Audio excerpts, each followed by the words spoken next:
Hi you guys, welcome back to my channel. So in today's video we are having some cold brew and we're gonna do some crime and some makeup, and it's gonna be a good time. Well, I mean, as good as true crime can get, because this case is definitely sad. So today we're talking about Nicole Johnson.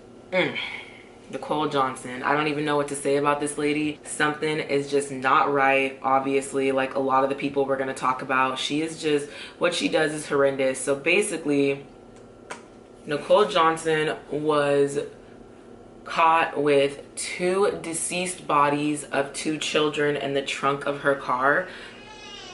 Oh my gosh, no way the baby wakes up right when I sit down to film. It's like 7 o'clock in the morning, you guys. Let me go get her. Okay, so on July 28th, this was very recent, 2021 in Essex, Baltimore. On July 28th in Essex, Baltimore, 33 Nicole Johnson was speeding and got pulled over, routine kind of traffic stop by an officer. Now, the officer pulls Nicole over and is like, you know, why are you speeding? We all know how we all feel when we get pulled over, okay? It's not a good time, right? It's not a good time. Okay, so Nicole gets pulled over and she, I'm sure, was probably nervous as hell, just like most of us are. So when Nicole gets pulled over, the officer asks license and registration. You guys already know how it goes when you get pulled over. So the officer realizes that Miss Nicole does not have registration, so that means no tags, no driver's license. Like, what was this girl doing even driving in the first place? I mean, I rode dirty before in my life, but I've always had a license. So that to me is just like, girl, what are you doing? Anyway, so no license, no registration, no tags, whatever. She has no insurance, so just completely riding dirty out here in these streets. So the officer's like, this officer was kind, okay, because I feel like a lot of officers are, you know, they strict. So when she gets pulled over, he's like, okay, all of that, I need all of that. She's like, I don't have it. So he's like, okay. So he ends up letting her go. And he's like, but I'm gonna tow the car though. I'm definitely gonna tow your car. You don't have any of the stuff. And not to mention, she had fake plates too. So it wasn't just like her not having the proper documentation. She had fake plates as well. So girl was just living, oh, girl was just living on the edge, okay? She was just thugging it. No anything. And had the nerve to be speeding though. You would think she would be driving more carefully. Anyways, not the point. So when the officer decided to tow her car, he's like, okay girl, you need to get all of your stuff, your belongings out of the car. So Nicole goes into the trunk and grabs her stuff. Now as soon as she opens the trunk, the officer smells a really foul odor, and he automatically recognizes the smell as decaying, deceased something. Now officers or sheriffs, investigators, anybody that's in that field, they recognize that smell really out of anywhere, because they say it smells like, I've never smelled it before, thank God, but they say it smells, you know, you don't forget the smell when you recognize a dead body. So the officer already knew there was something going on with this girl, and so he tells her that he needs to see underneath, because she had blankets and he saw like maggots and stuff, and he was like, okay ma'am, I'm gonna need you to remove this blanket. And underneath the blanket there was a plastic bag and a suitcase, and it was just not looking good for Nicole. He's like, what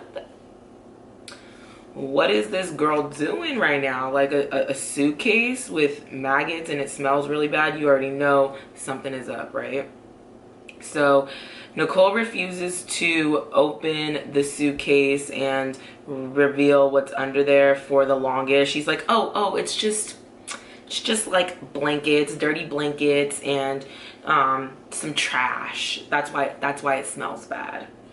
And the officer's like, no ma'am, oh no ma'am, you need to like go ahead and show me what is up under there. So that is what Nicole ends up having to do. But before that, she makes a really strange statement that would have, like, I don't know, red flags to me and red flags definitely went off to him, where she was like, oh, it doesn't matter, I'm about to make my big debut anyway. Like, girl, what? So he already knew like something was definitely up with Nicole, because she was acting really strange. That statement is honestly kind of terrifying. Like, what is going on? So yeah, he sees what is under the blanket and sadly reveals that there is a 7-year-old Jocelyn Johnson underneath all of that like plastic bag and just in the suitcase, I believe. And I just, you guys, I can't even imagine.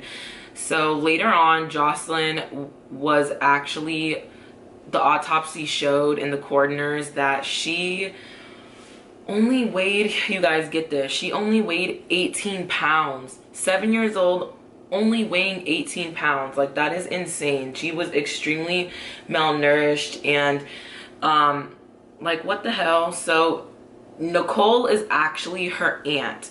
Her aunt was taking care of her and her brother. And also, speaking of her brother, Larry O'Neill was his name. He was 5 years old, and they also found him as well in the trunk with further investigation, which is absolutely insane. So these two babies were in the trunk, just gone, you guys. So this lady had been riding around in her car with deceased bodies of babies. Like, what is wrong with her? And they weren't even her kids, they were her niece and nephew.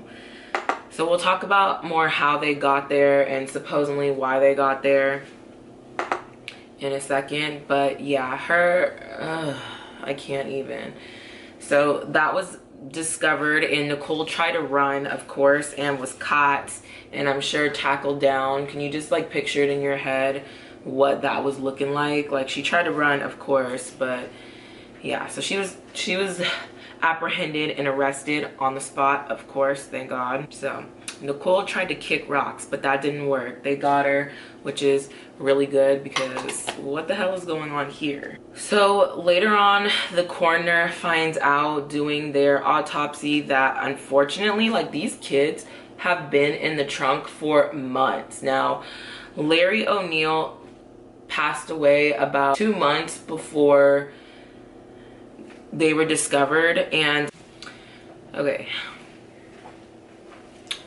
coffee break. Larry was found 2 months after he was deceased, and so this lady really had been riding around with his body in the trunk of her car for a few months. Like, and then they discovered in the autopsy that little 7-year-old Jocelyn had been in the car since, they're thinking, May of 2020. So she had previously died way before her brother. And the reason, Nicole's reasoning for this, get this, is she claims that previously last year in 2020, around May, she was at an inn, like, you know, like a little motel kind of situation, and Jocelyn wasn't listening. Remind you guys, she's 7, she's only 7 years old.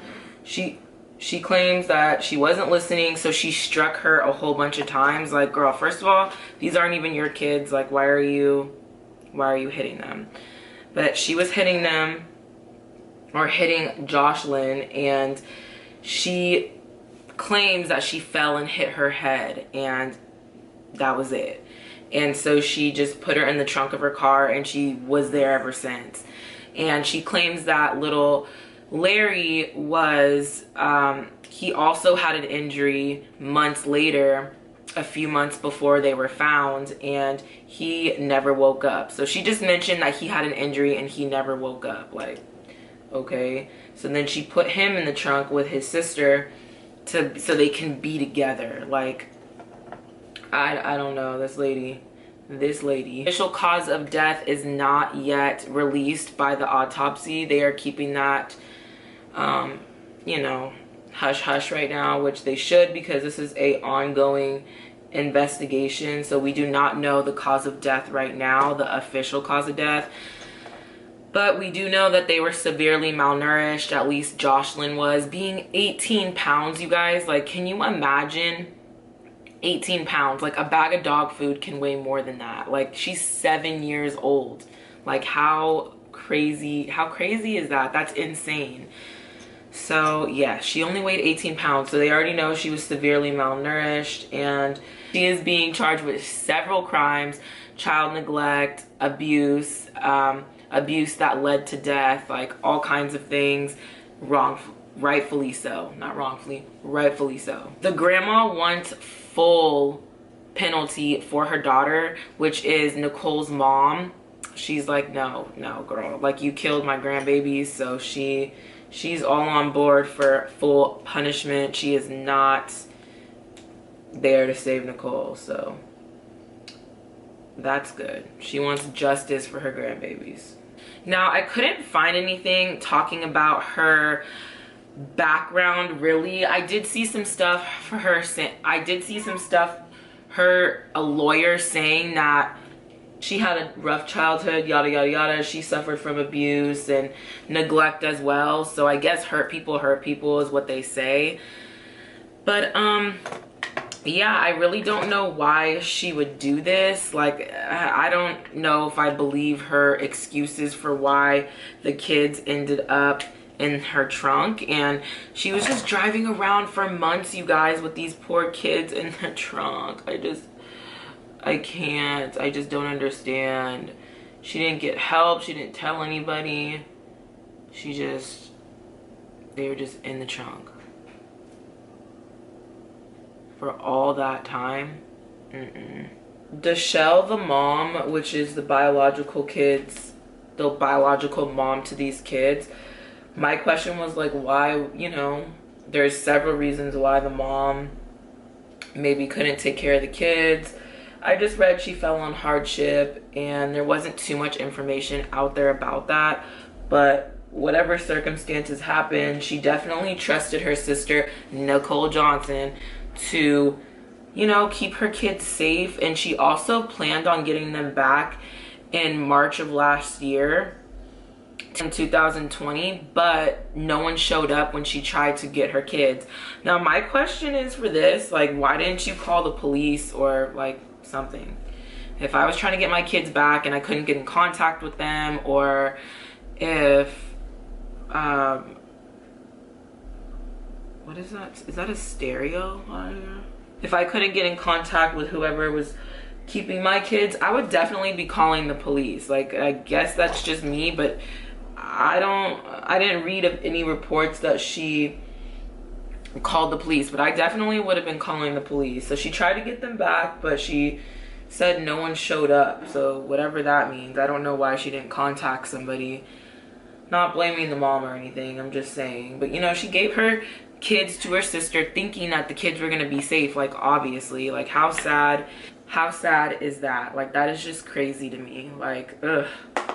So the mom obviously was really heartbroken when she found out the news. The mom was absolutely devastated when she found out what happened to her kids. Like, that's so heartbreaking. I can't even imagine giving your kids to someone and you're thinking that they're safe, and then turns out you were wrong. Like, so also something I was researching that I could not believe either. So it's like, what was she doing this whole time with them in the trunk? Like, was she living her normal life? Did she have any guilt for what had happened to these kids? Like, what the hell was going on?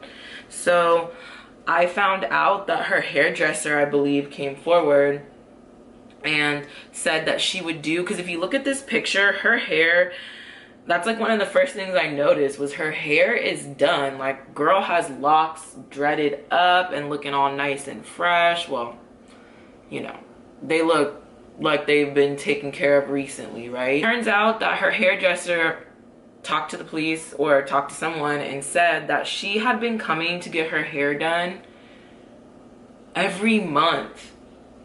Every single month she would see Nicole and she would get her hair done. Like, obviously this girl had no, or I should say this woman had no remorse, like, really, for what she did. Talking about she was gonna make her big debut. Like, remember that statement? Like, what the hell is going on? So yeah, she was riding around getting her hair done, and the hairdresser said that she was talking about, like, she would talk casually with her, and she said she had other kids too, I guess. I don't know, they don't really mention them.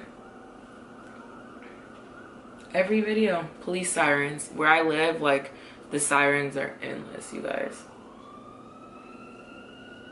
Okay, so yeah, she was getting her hair done and talking casually with her hairdresser on a regular basis, like, oh, like weekend plans and stuff. So she was making weekend plans while these poor kids were decaying in her car. Like, my girl, I cannot believe that. So she was like going on living like normal life while these two babies are just like in her car. I just don't understand. I guess, like, I couldn't find she was diagnosed with anything, but obviously, like, she's not right in the head, right? But this case was so sad. These poor kids, their poor family. I believe there was a GoFundMe. I would link it down below. But I believe someone already paid for like all of the family's expenses, which is really, really nice. But they did have a GoFundMe, but I think it's taken down now. But yeah, you guys, I don't even know what to think about this case. It's literally insane. All right, so we went for like a 90s grunge kind of vibe today. Let me set her really quickly. But yeah, you guys, so this case was pretty crazy, pretty dark, really heartbreaking, and it is a new case, so we're still waiting to see like what she like gets sentenced. I really hope that these babies get justice because they absolutely deserve it. I pray for the families, sending them all of the good healing vibes, because something that happens like this is so traumatic and I can't even imagine. But yeah, you guys, final thoughts. Like, I don't know like, I don't know what was wrong with her. Like, why did she do the things she did, and why was she hitting them in the first place, and why was she only 18 pounds? Like, she was neglecting the fuck out of them, like, obviously. So I don't even know. Leave your guys' thoughts down below. Let me know what you guys think about this case. Let me know if you guys liked it. Please hit that like button. Not that you like the case, but that you like the video or the look or whatever. Hit that like button. Helps a girl out. Push my videos out there. Subscribe if you're new. And yeah, you guys, I will see you in the next one. Hit that bell notification so you could be informed when there's a new video every week. And I will see you guys in the next one. Bye.